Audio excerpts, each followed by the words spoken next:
conceden este honor de prestarnos su púlpito para poder ministrarle la palabra. Y quisiera, sin más, que abramos nuestras Biblias inmediatamente. Si tiene su Biblia a mano, me gustaría que vaya al libro de Números, en el capítulo número 23, número 23, y vamos a leer los versículos 9 y 10, y allí vamos a sacar nuestro tema que estaremos tratando en el día de hoy. Número 23. ¿Saben dónde está el número? Hay gente que no sabe dónde están. La gente sabe dónde está Juan y Mateo. Número 23, versículos 9 y 10. Leo la palabra del Señor. Dice así: porque de la cumbre de las peñas lo veré, y desde los collados lo miraré. He aquí un pueblo que habitará confiado, y no será contado entre las naciones. ¿Quién contará el polvo de Jacob, o el número de la cuarta parte de Israel? Y oiga esta frase, esta línea: muera yo la muerte de los rectos, y mi postrimería sea como la suya.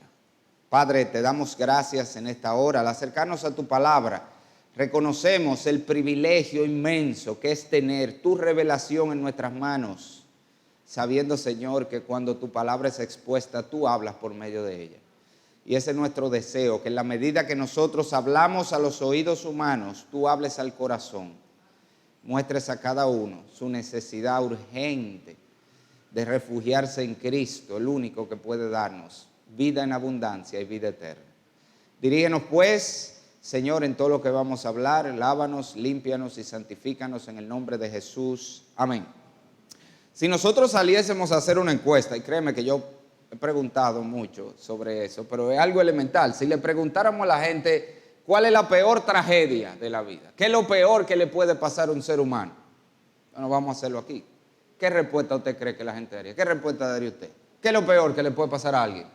Morirse, ¿verdad? Eso es lo que la gente dice, esa es la respuesta que inmediatamente da. La peor tragedia es morirse. De hecho, nosotros vemos cómo la gente se consuela ante las tragedias de la vida con el hecho de que, bueno, al menos estamos vivos. Por ahí anda un refrán, ¿verdad? De que ¿cómo estamos? Bueno, estamos vivos. Vivo y suelto, decía un vecino, ¿verdad? Estamos bien porque estamos vivos y sueltos. Y es una realidad. La gente entiende que mientras no perdió la vida, no le ha pasado lo peor que le puede pasar. De hecho, ahora, precisamente en medio de la tragedia que pasó en el este con el huracán Fiona, uno ve los comentarios, la televisión, cuando le encuestaba a la gente, cuando la entrevistaban. Y la gente, señores, que penosamente perdió todo lo que tenía, literalmente. Pero el consuelo de la gente, aún en eso, era, bueno, perdimos todo, pero al menos estamos vivos, ¿verdad? No hemos perdido la vida. Y esa es la manera como los hombres solemos ver la realidad de la muerte, como lo peor que pudiera pasarle a un ser humano, el desenlace fatal de la vida. Y obviamente la muerte no es algo bueno, no es algo agradable. Pero yo quiero que usted sepa, y es el mensaje de la palabra, y es lo que quiero que tú te lleves hoy, que hay una tragedia mucho más grande que la muerte.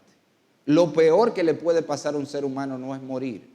De hecho, como vamos a ver hoy, la Biblia nos dice algo muy diferente a eso. Hay una tragedia mucho mayor, y esa tragedia nosotros la vemos en la vida de un hombre llamado Balaam en las Escrituras. Ese pasaje que nosotros leímos, quizá una lectura que usted la ve como rara, como que no tiene ni pie ni cabeza, pero yo me quise concentrar específicamente en ese versículo 9 y 10 de número 23, porque esas son palabras que dijo Balaam en un momento muy particular de la historia del pueblo de Israel. Si usted conoce la Biblia o ha oído de Balaam, Balaam es famoso, ¿por qué? Porque la Biblia es famosa. Por la burra, que es famoso, Balaam. Si usted conoce la Biblia, es famoso porque ese fue el hombre que la burra le habló. Su burra le habló. Y el hombre se fajó a discutir con la burra. Ya usted sabe, de tú a tú. Pero ven acá, muchachos, y un pleito con la burra. Pero Balaam era, según vemos en la Biblia, era como una especie de brujo. La Biblia llama el profeta Balaam, pero obviamente no era un profeta de Dios. Profeta era tú el que, adoraba a los dioses o la gente buscaba para acercarse a los dioses. Y Balaam obviamente era, digo yo, una especie de brujo, porque la Biblia de hecho dice que él tenía sus dádivas de adivinación. Él era un adivino y tenía la tarifa, así como los brujos aquí que tienen los trabajos tan cotizados. Bueno, ese trabajo le salía tanto. Bueno, la Biblia dice que eso pasaba con Balaam. Él tenía sus tarifas de cómo hacer los trabajos a la gente.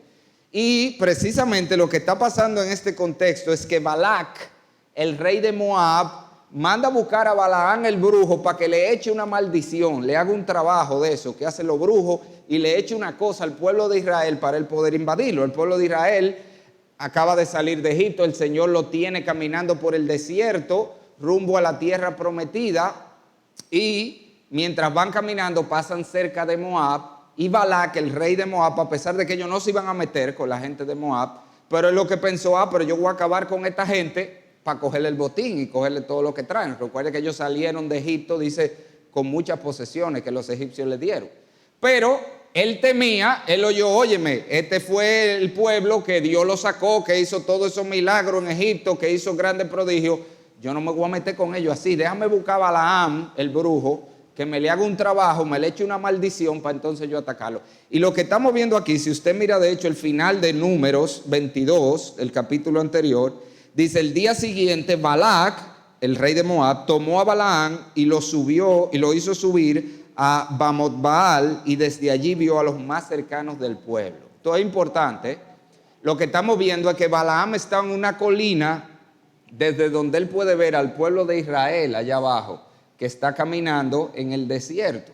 Y en ese contexto Balaam pronuncia estas palabras que nosotros hemos leído, que van desde el versículo 7 del capítulo 23 hasta el versículo número 10. Y yo me he concentrado específicamente en los versículos 9 y 10, porque nosotros vemos allí que Balaam, en esos dos versículos, y especialmente en ese versículo 10, nosotros vemos que Balaam estaba consciente de una serie de realidades sumamente importantes, que yo quiero recordarte en esta mañana, y si tú no la sabías, quiero informarte en esta mañana. Y la primera realidad que nosotros vemos que Balaam estaba bien consciente era de la realidad de la muerte. Mire al final del versículo 10 cómo Balaam habla de la muerte, y no solo de la muerte, de su propia muerte. Dice: él muera yo, la muerte de los rectos, y mi postrimería, lo que pasará conmigo después de la muerte, sea como la suya. Muera yo la muerte de los rectos. Y eso es llamativo, es llamativo. Nosotros no sabemos en realidad la edad que tenía Balaam, pero por las cosas que se nos dicen, no era un anciano. Y sin embargo, Balaam está bien consciente de que la muerte es una realidad que lo puede sorprender en cualquier momento. Y señores, eso es algo que parecería que uno no debe decirlo, pero es una realidad que los hombres en este mundo quieren vivir de espalda a la realidad de la muerte. La gente quiere vivir y pensar como que nunca se va a morir. Créame, yo soy médico, y yo he estado con pacientes en lechos de muerte, horas, a veces minutos antes de morir, y lo último que él cree que se va a morir. La gente cree como que no se va a morir nunca. Yo he tenido pacientes, una paciente de 90 años que me dijo que ella se estaba preparando para la vejez. Con 90 años ella se estaba preparando para la vejez, y yo lo que pensé: ¿y hasta cuánto que cree esta doña que va a llegar? Igual tenía un paciente de 60, ese es más joven, pero él me dijo, se sentó y me dijo: ay doctor, a mí se me está acabando la juventud ya. Con 60, se le está acabando la juventud. O sea, uno dice, pero ¿y esta gente hasta dónde que cree que van a llegar? O sea, esa es la realidad. Los seres humanos suelen vivir en este mundo como que no se van a morir nunca. Y la mayoría de las veces es precisamente porque la gente se siente bien, porque están aparentemente sanos. Y como yo estoy sano, yo estoy bien, la gente cree que no se va a morir. Y fíjese el término que yo usé: aparentemente sano. Usted sabe que, por lo menos en mi tiempo, yo no sé si aquí hay estudiantes de medicina o médicos más recientes y eso ha cambiado, pero en mi tiempo a nosotros se nos enseñó que nunca tú pones en una historia clínica que el paciente está sano. Nunca. ¿Usted tiene hijos? Sí. ¿Cuántos tiene? 3. ¿Sufren de algo? No. 3 hijos aparentemente sanos. ¿Usted sabe por qué aparentemente sano? Porque quién sabe en realidad si está sano, hermano. Usted no se ha dado cuenta que la mayoría de las cosas que matan a la gente uno la encuentra cuando ya está tarde. La gente cree que está sana, pero lo menos que uno sabe es lo que le está trabajando dentro. Entonces a veces uno cree que porque no se siente nada, o porque está joven. La gente cree que no se va a morir nunca, pero créame que esa no es la realidad. La gente se muere y se muere sano también. O sea, que aún usted esté sano, eso pasó también con una persona. Había un hermano una vez que se metió a vender de estos productos. Ahora hay muchos productos que bajan los radicales libres y que suben la defensa. Y el hermano se lo está vendiendo a otro, mire, y se lo está vendiendo con tanta vehemencia, y esto hace esto, y eso hace aquello, y eso ayuda a esto, y ayuda a lo otro, y se lo está pintando, que el otro hermano le dice, óyeme, pero entonces, con lo que tú me estás diciendo, el que se toma eso no se va a morir nunca. Y él le dice, se queda pensando, el hermano dice, bueno, sí se muere, pero se muere sano. Y uno se ríe, pero es una realidad, hermanos. La gente no se muere. Usted no conoce gente que estaba sano y se murió. Hay 200,000 maneras de morirse que no tienen nada que ver con la salud física, con cómo tú te sientes. La muerte es algo que puede sorprender a cualquiera. Y eso es algo que está claro. Aún la misma palabra habla de la insensatez del hombre. Oiga este pasaje, solo lo voy a leer, usted lo escucha. Salmo 73, versículo 4, habla de la insensatez del hombre que no tiene congoja por su muerte, por su vigor está entero. La gente cree que porque se siente bien, a mí me queda mucha vida por delante. Otro pasaje en el Salmo 39, 5 dice, ciertamente todo hombre, aún en la plenitud de su vigor, es solo un soplo. Tú sabes lo que está diciendo, aún tú estés en el momento de más fuerza de tu vida, que tú mejor te sientes, aunque estemos gordo y colorado, como decía el doctor Balaguer. ¿Usted se acuerda de esa expresión? Gordo y colorado, decía Balaguer. Aunque usted esté así, la vida se te va a mirar así, mira. Así es la vida del ser humano. Y la realidad, mis amados, es que la muerte nos puede sorprender en cualquier momento. Y todo el mundo se muere. Mire, yo en mis 17 años, yo cumplí, ahora, la semana pasada, 17 años de ordenado al ministerio. Yo he pasado por el penoso momento de hacer servicios fúnebres a toda clase de personas. A niños, a bebés recién nacidos, a jóvenes, a personas maduras, a ancianos. Y la realidad, mis amados, que todo el mundo se muere. Se muere el rico y se muere el pobre. Se muere el gordo y se muere el flaco. Se muere el atlético y se muere el sedentario. Se muere el feo y se muere el bonito. Se muere el que usa medicina y el que no usa medicina. Se muere el niño, se muere el joven, se muere el adulto, se muere el viejo. Todo el mundo se muere. Hay un solo requisito para morirse. ¿Cuál es el requisito para morirse? Está vivo. Eso es lo único que usted necesita para caerse muerto en cualquier momento. ¿Tú me estás oyendo? O sea que si tú estás vivo, tú tienes todo lo necesario para morirte ya. La muerte es una realidad ineludible. A partir de la caída en pecado del hombre, la muerte entró en el mundo y la probabilidad de muerte, te voy a decir algo que a lo mejor tú no sabías, pero las estadísticas son las siguientes, la probabilidad de muerte son de 100%. Todo el mundo se va a morir. Como decía Mayen, de aquí nadie sale vivo, a menos que Cristo venga, por supuesto. Pero Balaán estaba consciente de esa realidad. Balaán no como este tipo de personas. Hay mucha gente, mire, yo estoy seguro que aquí hay gente que ya está brincando ahí en el asiento, que no sabe qué hacer, porque hay gente que ni le gusta que le mienten la muerte. Desde que tú hablas la palabra muerte, ay, no miente ese pájaro, me dijo una vez. Porque creemos que si no hablamos de eso, que si nunca pensamos en eso, como que nunca va a llegar. Pero la realidad es que la muerte nos va a sorprender a todos. Tarde o temprano nos va a sorprender, y en la mayoría de los casos, yo siempre digo, óyame, anótelo, en la mayoría de los casos la muerte nos va a sorprender más temprano que tarde. ¿Y qué yo quiero decir con eso? La mayoría del que se muere no pensaba que se iba a morir, como yo le dije. ¿O usted cree que la gente lo tiene en agenda eso? Ay, el año que viene vamos a ir a visitar a la abuela, después vamos a hacer un viaje para Disney World y después me voy a morir. ¿Usted conoce gente que tenga eso en agenda? Nadie tiene en agenda morirse, pero adivine qué, de aquí al año que viene se va a morir muchísima gente, pero nadie lo tiene planeado. La muerte es una realidad ineludible para todos los seres humanos, es una realidad que nos va a alcanzar y que en la mayoría de los casos nos va a alcanzar antes de lo que nosotros pensamos. Y Balaán, estamos viendo aquí, estaba consciente de eso. Él está hablando de la muerte y está hablando de su muerte. Pero si usted mira el pasaje otra vez, ese mismo versículo que leí, final del versículo 10, nosotros vemos aquí que Balaán no solamente estaba consciente de la realidad de la muerte, Balaán estaba consciente que hay dos maneras muy diferentes de morir. Hay dos caminos muy diferentes que tú puedes tomar. Yo no sé si usted se fijó, recuerde que le dije, muy importante que usted sepa que él estaba parado mirando al pueblo de Israel, al pueblo de Dios allá abajo. Y él dice, muera yo, mirándolos a ellos, la muerte de los rectos, y mi postrimería sea como la suya. Ojalá yo que mi muerte sea como la de ellos. Eso es lo que él está diciendo. Balaam estaba consciente de otra realidad que los seres humanos quieren vivir de espalda a, y es la realidad de que la muerte no es la misma para todo el mundo. Lo que pasa después de la muerte no es lo mismo para todo el mundo. Esa es otra cosa con lo que la gente se engaña. Yo de hecho oía en un funeral alguien diciendo que la muerte nos trata igual a todos y nos conduce a todos al mismo lugar. Embuste suyo. La muerte no nos lleva a todos al mismo lugar. No todo el que se muere pasó a mejor vida. Usted conoce la expresión, se murió, pasó a mejor vida.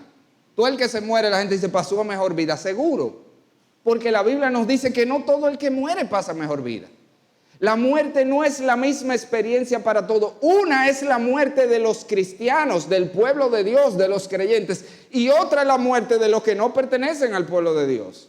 Y Balaam, el brujo estaba consciente de eso. Y él está ahí arriba diciendo, oye, ojalá yo que mi muerte sea como la de ellos. Y mi postrimería sea como la de ellos. Lo que me va a pasar después sea como la de ellos.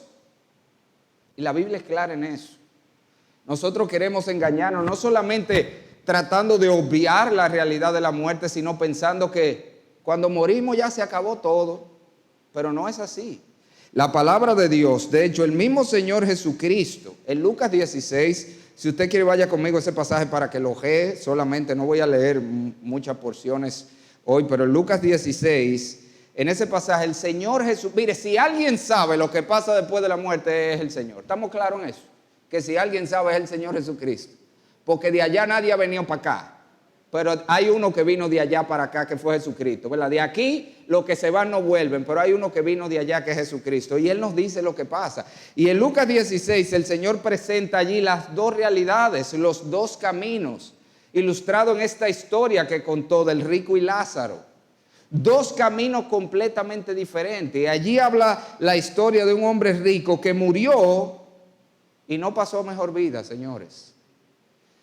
Y quizá usted conoce esa historia, ¿verdad? El famoso rico que hacía banquete con esplendidez cada día. A veces la gente se confunde en esa historia y dice, ¿qué era el problema? ¿Y por qué ese hombre se fue al lugar de tormento? ¿Porque era rico? No, para nada. Hay muchos ricos creyentes en la historia bíblica. Abraham, Job, José de Arimatea en el Nuevo Testamento. Mucha gente con dinero que eran creyentes y eran salvos y tenían la esperanza del pueblo de Dios a la hora de la muerte. El problema no era la riqueza. De hecho, el problema de ese hombre de Lucas 16, del hombre rico, no es ni siquiera lo que hizo para ir a ese lugar. Porque si de hacer se trata, señores, todos hemos hecho lo que necesitamos para ir a la condenación eterna. La Biblia dice que hay un destino de condenación eterna, de sufrimiento eterno, y hay un destino de dicha eterna, de gloria eterna en la presencia de Dios. ¿Y qué es lo que se necesita para ir a la condenación eterna? Lo único que usted necesita es haber pecado. ¿Usted me oyó? Por eso cuando la gente se pregunta, ¿y qué fue lo que hizo el rico? No, la pregunta no es qué hizo, es qué no hizo. Lo que no hizo fue precisamente resolver su problema del pecado. Porque la palabra de Dios es clara, el alma que pecare, esa morirá. Por cuanto todos pecaron y están destituidos de la gloria de Dios. El mensaje de la Biblia es sencillo, nosotros que lo hemos complicado. El mensaje de la Biblia es: el pecador merece el infierno. Punto, más nada. Ah, bueno, pero es que, ¿y si yo soy buena gente? ¿Y si yo me he pasado la vida haciendo bien? Esa es la pregunta es esta: ¿eres pecador? Y la respuesta es sí, aunque tú creas que no. Y si tú no lo crees, también la Biblia te dice, es así. No hay hombre justo sobre la tierra que haga el bien y nunca peque. Eclesiastés 9:7. No hay uno que no sea pecador. Y la paga del pecado es la condenación eterna. Esa es la sentencia bíblica. Esas son las noticias que la Biblia le advierte a los hombres. Somos pecadores, estamos condenados. Necesitamos un Salvador, necesitamos a alguien que salde nuestra deuda. Y precisamente por eso fue que Jesucristo vino. Jesucristo vino a salvar a los pecadores. Jesucristo vino a morir en la cruz del Calvario para pagar el pecado que tú y yo hemos cometido que nos condena. Vino a vivir la vida perfecta que tú y yo no podemos vivir, pero que Dios demanda. Porque esa es otra cosa. Cuando la gente quiere decir, no, pero que mira, yo he hecho muchas cosas buenas. Sí, el problema es que el estándar de Dios no es ser bueno, es ser perfecto. Es nunca haber pecado. Y eso no lo ha hecho nadie de nosotros, pero hay uno que sí lo hizo. ¿Quién lo hizo? Jesucristo. Y por eso Él es el único Salvador. Jesucristo vivió la vida perfecta que Dios demanda de ti y de mí, para que cuando tú vienes a Él por la fe, Él imputarte esa justicia, Él te pasa su récord perfecto de tal manera que a los ojos de Dios tú eres sin pecado. Pero no solamente eso, fue a la cruz y pagó el pecado para que tú pudieras ser perdonado. ¿Cuál fue el problema del hombre rico? Precisamente que él no tenía tiempo para buscar de Cristo.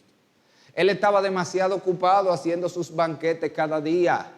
Y de repente le sorprendió la muerte. Mira qué interesante, el texto no dice que él estaba enfermo, él estaba de fiesta en fiesta. ¿Usted cree que el que está enfermo está en fiesta? No, él estaba bien saludable, todos los días hacía un banquete, hasta que de repente la muerte le sorprendió, lo agarró de sorpresa. Y si usted mira Lucas 16 en el versículo 23, dice, y en el Hades alzó sus ojos estando en tormentos y vio de lejos a Abraham y a Lázaro en su seno. Entonces él, dando voces, dijo, Padre Abraham, ten misericordia de mí y envía a Lázaro que moje la punta de su dedo en agua y refresque mi lengua, porque estoy atormentado en esta llama. Yo te pregunto, ¿tú lo ves que pasó mejor vida ese hombre? Ese hombre estaba en un tormento terrible. Tan grande era su tormento que, de hecho, si usted mira más abajo, versículo 27 al 28, dice que él rogaba allí, manden a alguien a casa de mis familiares y dígale, háblele de este lugar para que no lleguen aquí. Eso es para los que creen. Yo no sé si usted llegó hoy, por ahí había un reggaetón que decía, que vámonos para el infierno, que en el infierno que se goza. ¿Usted llegó hoy eso? Porque hay gente que tiene esa mentalidad. De hecho, yo he conocido personas que a mí me dijo uno, oiga la lógica del hombre, del ser humano caído. Pero mire, pastor, si en el infierno que vamos a estar los bebedores y la mujer es mala, pues el infierno va a ser un party buenísimo, eso se va a dar bueno ahí. Yo te pregunto, ¿tú ves que este hombre está gozando? ¿Tú lo ves gozando? Él está clamando, por favor, que alguien me deje caer una gotica de agua, que estoy atormentado. Porque el diablo es tan así que hasta en eso engaña a la gente. Sí, vete para el infierno, que el infierno es que se goza. Sí, Él te está esperando para él gozar contigo allá. No hay nada de gozo. Hay un lugar de tormento, dice la Biblia, un lugar terrible para aquellos que parten sin Cristo de este mundo. Pero aquí está el contraste. Te dije, hay dos caminos. Y Balaam está deseando, ojalá yo tomara el de ellos, porque la Biblia dice en contraste con eso, que para aquel que está en Cristo morir es ¿qué? Ganancia. Hermano, ¿tú has oído eso? Porque yo creo que es un versículo que muchos creyentes deben no solo memorizarlo, porque hay gente que se lo sabe de memoria, pero acaba de interiorizar eso. Para aquel que está en Cristo morir es ganancia, dice el apóstol Pablo en Filipenses 1, 21 al 23. Porque él dice, significa morir para un cristiano, significa ir a la presencia de Dios, lo cual es muchísimo mejor. Y tú sabes mejor que qué él está hablando. Porque yo creo que no entienden el versículo. Es mejor que cualquier cosa de esta vida, es lo que le está diciendo. A veces uno habla con gente. Yo recuerdo una vez, había un joven de nuestra iglesia, estaba enfermo, era una gripe que tenía, pero usted sabe que yo tengo los juegos pesados, mis relajos son pesados, y yo vengo y le digo, dime, ¿tal ganalla tú entonces, como Pablo en Filipenses? Y dice, ay pastor, no digas eso, que yo no me quiero ir todavía, yo primero quiero casarme y tener mis hijos. Y está bien, eso no está mal, ¿eh? De hecho, yo no he conocido un joven todavía que no diga esa respuesta cada vez que yo le hablo de que se puede ir con el Señor. No, espérese, yo quiero casarme. Óyeme, lo que Pablo te está diciendo es que estar con Cristo es mejor que mujer, es mejor que matrimonio, es mejor que hijos, es mejor que todo. Eso es lo que le está diciendo. No hay experiencia de esta vida, es lo que Pablo está diciendo. No hay experiencia de esta vida que se compare a la dicha, al deleite, al placer de estar en la presencia del Señor. Eso es lo que él está diciendo. En el cielo la gente va a estar diciendo, yo sí era ridículo, diciendo que por qué que yo quería esperar tal cosa. Estar con Cristo Y le estoy hablando a los hermanos aquí. Yo veo hermanos de que asustados a la hora de la muerte. Hermano, morir en Cristo es ganancia. Tú vas a la gloria del Señor, a estar con el Creador para lo que fuiste creado. Y eso te lo está diciendo uno que sabe, porque Pablo fue llevado al tercer cielo, donde él vio la gloria del Señor. Y era tan grandioso lo que él vio, hermano, que él mismo dice en ese pasaje de Filipenses, que si lo pusieran a él a escoger, él no sabría. Mire, ese texto a mí me deja loco. O sea, yo no sé si usted conoce qué es lo que está pasando en Filipenses. Pablo está preso, ¿verdad? Y la sentencia era o te suelto o te mato. No habían opciones, eran esas, o te suelto o te mato. Y Pablo está diciendo, si ahora mismo viene el César donde mí y me dice, mira, vamos a resolverlo fácil, ¿qué tú quieres que yo haga? ¿Te suelto o te mato? ¿Qué diríamos todos nosotros seguramente? ¡Ay, suéltame! Huyendo. ¿Qué fue lo que Pablo dijo? ¿Qué pasaría si el César viene y le pregunta, dime, yo voy a hacer lo que tú me digas, ¿te suelto o te mato? ¿Qué dijo Pablo? No sé qué escoger. No sé qué escoger. ¿Cómo así, Pablo? Pero dile que te suelte. El problema es que tú no sabes lo que hay para allá. Yo sí, yo fui, dice Pablo. Y eso es increíble. Sí, yo sé que quedar es bueno y es bueno por ustedes. Y yo puedo ser una bendición para ustedes, pero a mí, lo mejor para mí sería irme. Hay dos caminos muy diferentes. Hay unos que mueren para tormento eterno. Hay otros que mueren para experimentar el verdadero gozo y la dicha en la presencia del Señor por la eternidad. Pero no solo eso. Yo quiero que usted vaya conmigo a Lucas 13. Busquen su Biblia si lo tiene ahí. Lucas 13, versículo 22. El texto que leímos al principio. El pastor Castillo leyó esto en la introducción. En ese pasaje se nos muestra que parte de lo que será tormentoso por la eternidad para aquellos que mueren sin Cristo no es solamente el lugar en que están, que es un lugar de tormento. La Biblia lo describe como llamas. Sino, mira, tú sabes de lo que será de las cosas más terribles de partir sin Cristo de este mundo, que por la eternidad tú vas a poder recordar cada oportunidad que se te dio para librarte de ese lugar y no lo hiciste. Mira lo que el Señor dice aquí. Se acerca una persona, pasaba Jesús por ciudades y aldeas, estoy en Lucas 13, 22, enseñando y encaminándose a Jerusalén, y alguien le dijo, oye la pregunta, Señor, ¿son pocos los que se salvan?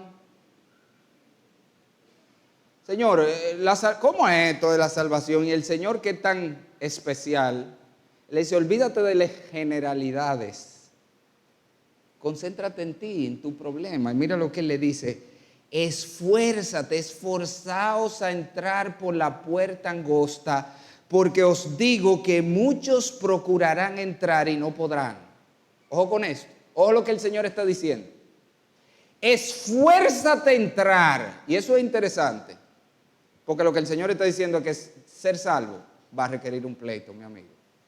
Sí, porque cada vez que el Evangelio se te predica y se te confronta con la necesidad de Cristo, comienza esa batalla en el corazón, porque yo sé, yo he estado ahí, donde tú sabes que yo, es verdad, yo tengo que venir a Cristo, yo tengo que convertirme, pero el diablo que no duerme, de una vez empieza a recordarte todas las razones por las que tú no te puedes convertir, porque ¿qué va a pasar con esto? ¿Y qué va a pasar con aquello? ¿Y qué va a pasar? Y empieza esa batalla en el corazón y el Señor está diciendo, esfuérzate, echa el pleito, echa ese pleito y métete por la puerta de la salvación, porque tú sabes que llegará el día que ya no puedas entrar. La salvación son en las oportunidades que el Señor te da, no cuando tú quieres. Cuando yo oigo a la gente, por ahí había un artista, dice que sí, yo tengo planificado dedicarme 3 años más a la música secular y después me voy a convertir. De verdad, ¿tú crees que la gente se salva cuando ellos quieren? No es en las oportunidades que el Señor te da. Y el Señor está diciendo aquí, mira, cuando la puerta se abrió, cuando el Señor te hizo la invitación, eche el pleito. Mi amigo, va a ser un pleito, pero eche ese pleito y métete. Porque llegará el momento que ya no va a haber más oportunidad. Mira lo que sigue diciendo. Versículo 24, esforzaos a entrar por la puerta angosta, porque os digo que muchos procurarán entrar y no podrán. Después que el padre de familia se haya levantado y cerrado la puerta, oye, llegará el momento que Dios cerrará esa puerta. Ya no hay oportunidad de salvación para ti. Y estando fuera empecéis a llamar a la puerta diciendo, Señor, Señor, ábrenos. Él respondiendo os dirá, no sé de dónde sois. Entonces comenzaréis a decir, oye esto, oye lo que le llegó a la mente a todos ellos, a todos esos que se quedaron fuera, habiendo sido invitados, habiendo tenido la puerta abierta. Entonces comenzaréis a decir, delante de ti hemos comido y bebido y en nuestra plaza enseñaste. Señor, ¿cómo que tú no sabes quién yo soy? Yo soy fulanita, la hija de fulana. ¿Tú no te acuerdas que yo iba cuando chiquitica a la iglesia? Eso van a estar mucha gente diciéndole. Señor, yo soy fulano, el marido de fulana. Yo iba con ella, ¿tú no te acuerdas? Sí, pero ya es tarde. Te dieron tus oportunidades. Y esta gente está aquí recordándose. Mira, yo estaba ahí, Señor, cuando tú predicabas. Sí, yo estaba ahí, yo estaba entre la gente, entre la multitud, cuando tú diste aquel sermón en el monte. Eso es lo que el Señor está diciendo. Comenzaréis a decir, delante de ti hemos comido y bebido, en nuestra plaza enseñaste. Pero os dirá, os digo, no sé de dónde sois, apartados de mí todos vosotros, hacedores de maldad. Y mira aquí lo que dice, allí será el llanto y el crujir de dientes. Esto es serio. ¿Tú sabes de lo más terrible que va a tener la condenación eterna? No es que la gente va a estar en un lugar de tormento. Es que se pasará cada segundo de su vida pensando cada oportunidad que se le dio. Ay, yo me acuerdo que mi mujer me lo decía. Yo me acuerdo que mi vecino me hablaba tanto. Ay, tanto que me lo decía. Ay, yo recuerdo aquel pastor que invitaron allá a la iglesia ese día que yo fui. Ese hombre que se puso colorado ahí gritándome de esto y me lo dijo, y me lo dijo, y me lo dijo. Y yo no hice caso. Eso es lo que el pasaje está diciendo. Y la gente comenzará a llorar y a lamentarse. Me lo dijeron. Tanto que me lo advirtieron. Y aquí estoy, donde me dijeron que yo podía librarme en Cristo Jesús y no vine a Él.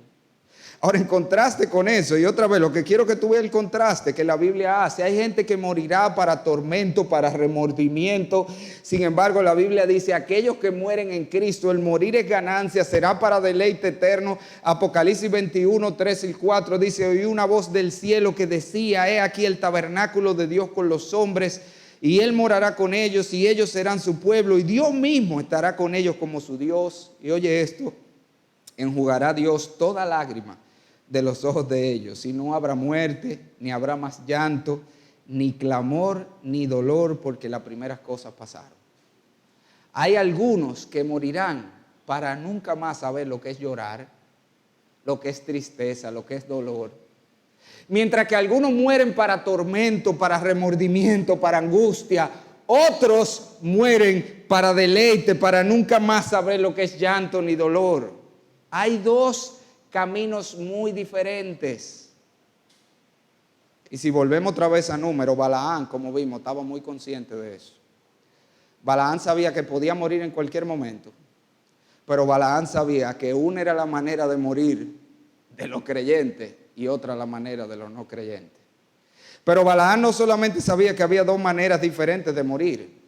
Balaam sabía exactamente lo que él tenía que hacer para tener la esperanza que tienen los creyentes a la hora de la muerte. Si usted mira el versículo 9, dice la palabra de Dios, esto es Balaam hablando, recuérdese, mirando al pueblo de Dios, porque de la cumbre de las peñas lo veré y de los collados los miraré. He aquí, oiga cómo él describe el pueblo de Dios, un pueblo que habitará confiado y no será contado entre las naciones.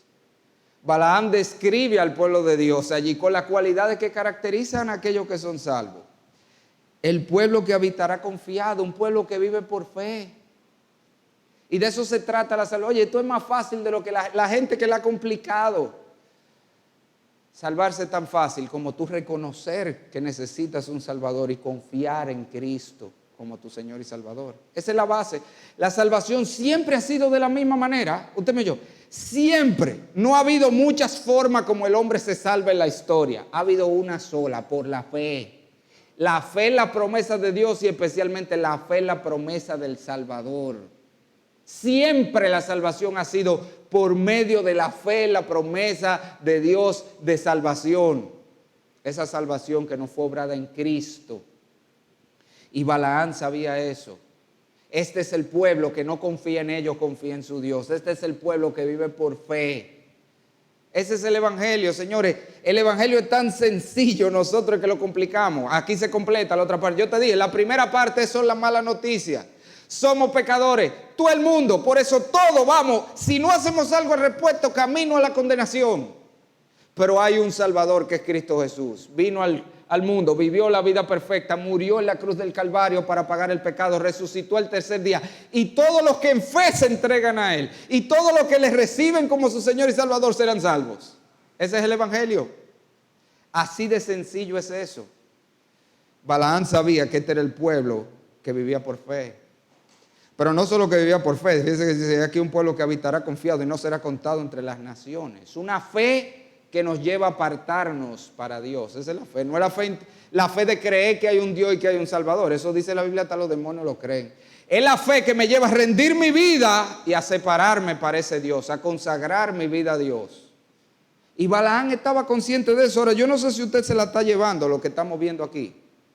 Aquí vemos un hombre que sabía que iba a morir, que sabía que hay dos caminos muy diferentes después de la muerte, que sabía lo que tenía que hacer para irse por el camino bueno, para irse por el camino de dicha, de gozo eterno, que está incluso deseando, ojalá yo que me vaya como a ellos en mi muerte. Sin embargo, no acaba de hacer lo que tiene que hacer. ¿Usted se da cuenta de eso? Balaam está de este lado mirando al pueblo de Dios y diciendo, ay, ojalá yo que me pase como a ellos. Y esa es la historia de mucha gente. La gente quiere los beneficios de los cristianos sin ser cristianos. La gente quiere la bendición de Dios que hay sobre los cristianos, pero sin ser de Dios, sin venir a Cristo. Todo el mundo, nadie quiere irse para el infierno, ¿verdad? Si yo le pregunto, ¿quién se quiere ir para el infierno? Ninguno. Pero yo te digo, ven a Cristo que te da vida eterna, y no quiere venir a Cristo. Y entonces, esa es la misma incongruencia de Balaam en la que vive la gente. Ay, no, pastor, yo no me quiero ir para el infierno, pero tampoco quiero venir a Cristo, que es que me salva. Ay, no, yo sí quisiera tener esa esperanza que ustedes tienen, pero acaba de hacer lo que tienes que hacer. El problema de la gente es que quiere el cielo, pero no quiere hacer lo que Dios le llama a hacer, que es rendir su vida en arrepentimiento y fe. Ahora, recuérdense que yo le dije al principio que yo le iba a hablar de la peor tragedia de la vida. ¿Tú sabes cuál es la peor tragedia de la vida? No es morirse, porque como ya tuviste, Pablo dice, la muerte para un cristiano no es lo peor, hermano. Es posiblemente, aunque él no lo crea o no lo sepa, lo mejor que le puede pasar a un cristiano. No estoy hablando de los que quedan, porque para el que se quedan, el que se fue, una pérdida. Pero para el que se va, ganancia. Morir para un creyente es ganancia. Es una dicha, es la entrada al gozo y la bienaventuranza. Esa no es la peor tragedia. La peor tragedia no es morir. La peor tragedia de la vida es que tú mueras, mi amigo, y te vayas al infierno habiendo tenido la oportunidad de librarte de ese lugar. Esa es la peor tragedia. Que tú sabiendo lo que tienes que hacer, teniendo la invitación de Dios a ser salvo, deje que la muerte te sorprenda sin venir a Cristo y termine la condenación por los siglos de los siglos, crujiendo los dientes y diciendo, tanto que me lo dijeron, y aquí terminé como quiera. Esa es la peor tragedia. Que haya gente hoy y por los siglos de los siglos en una condenación eterna, nada más lamentándose porque no hice lo que sabía que tenía que hacer. Porque me lo dijeron muchas veces y no acabé de rendir mi vida a Cristo. Y esa es una tragedia que le pasó a Balaam. Usted ve que Balaam está aquí parado, mirando al pueblo de Dios y diciendo, ojalá yo que me pase como, ojalá yo que muera la muerte de ellos. Vaya a su Biblia, con este versículo terminamos, capítulo 31 de Números, en el versículo 8. Pocos días después de esto que está pasando, Balaam murió. ¿Y ustedes saben qué grupo murió? Entre los enemigos de Dios, no entre el pueblo de Dios. El hombre que está aquí arriba, diciendo, yo me voy a morir en cualquier momento y yo quisiera que mi muerte sea como la de ellos. Y yo sé lo que hay que hacer para morir como ellos. Ese hombre dejó que la muerte le alcanzara sin estar entre el pueblo de Dios. Mire cómo dice Número 31:8. Mataron también entre los muertos de ellos. Eso es cuando se armó la guerra y el de pelote ahí. A los reyes de Madián, Evi, Requén, Sur, Ur, Reba, 5 reyes de Madián. También, ¿a quién mataron? A Balaam, hijo de Beor, mataron a espada. ¿Entre qué grupo murió Balaam? Entre los impíos, entre los enemigos de Dios. Habiendo visto al pueblo de Dios, habiendo deseado la esperanza de la muerte del pueblo de Dios, habiendo declarado lo que él se necesitaba para tener esa esperanza, Balaam dejó que la muerte le sorprendiera sin haber venido a Cristo, sin haberse arrepentido y venido a Dios. Esa es la peor tragedia. Piense conmigo por un momento. De esto tiene que haber, si creemos las épocas de la Biblia, como algunos 4,000 y pico de años hace de eso, que pasó esa historia. Lo que estamos diciendo es que Balaam tiene 4,000 y pico de años en un lugar de tormento, nada más diciendo, la verdad que yo sí fui un idiota. Porque yo tuve la oportunidad, porque yo sabía lo que tenía que hacer y nunca lo hice. Esa es la peor tragedia. Que haya gente así, no por 4,000 años, sino que se van a pasar la eternidad lamentándose de cuando se le abrió la puerta no haber venido a Cristo. Pero eso es una tragedia, mi amigo, que tú puedes evitar. Si tú estás aquí hoy, si tú estás respirando, la Biblia dice, mientras hay vida hay esperanza. No sabemos cuándo llega la muerte, como te dije, puede llegar en cualquier momento, cualquier momento. Pero mientras hay vida, tú tienes la oportunidad de venir a Cristo. Hoy el Señor te ha abierto la puerta. Hoy el Señor te trajo aquí y me trajo a mí a decirte, oye, hay una condenación terrible, pero hay un Salvador glorioso que es Cristo Jesús. Ven a Él. Hoy es el día del pleito. ¿Tú te acuerdas cuando el Señor dijo, esfuérzate a entrar? Hoy es ese día. Este es el momento del pleito donde Dios, el Señor Jesucristo te dijo, echa el pleito y entra antes que se cierre la puerta y sea muy tarde. Vamos a orar. Padre, oh Señor, gracias por tu palabra, Señor, porque ella nos advierte. Ella está allí como ese gran letrero de advertencia para recordarnos la necesidad que tenemos urgente de un Salvador, de venir a Cristo, nuestro gran refugio, asegurar nuestras almas en Él. Oh Señor, y yo quiero rogarte por cualquiera que está aquí sin Cristo. Y Padre, inquieta su corazón, no le dejes caer en esta insensatez de Balaam, de habiendo oído el mensaje de salvación, habiendo oído del peligro que corre su alma, habiendo escuchado que hay un Salvador y hay una puerta abierta en este día. Oh Señor, que se vaya de este lugar sin haber entrado por la puerta y que la muerte le sorprenda, Padre, y tenga que lamentarse por la eternidad. Oh Señor, libra a muchos en este lugar de esa tragedia, la peor tragedia que pudiera acontecer a un ser humano. Derrama tu gracia, Señor, rompiendo los corazones, trayéndolos a Cristo en arrepentimiento y fe. Haz la obra conforme a la necesidad de cada uno. Mis amados, todos estamos orando con la cabeza baja. Yo no quiero dejar este momento, no voy a hacer una invitación a que nadie se ponga de pie ni levante manos, pero sí quiero invitarte. Este es el momento cuando Dios te ha hablado, a que tú respondas a la voz de Dios.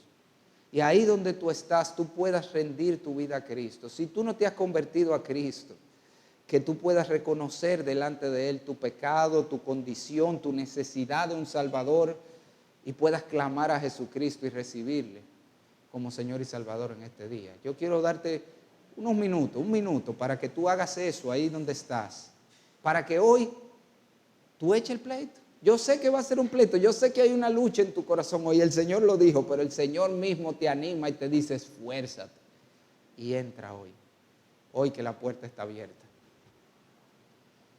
Y a los hermanos también quiero hablarles y recordarte, hermano, vivimos en un mundo, la realidad que es inseguro, pero aunque el mundo es inseguro, nuestras vidas, nuestras almas están seguras en Cristo. Él nos ha dado vida eterna y no importa lo que pase en nuestra vida. Lo peor que nos pueda pasar aquí terminará en el mayor bien, nosotros en la presencia del Señor.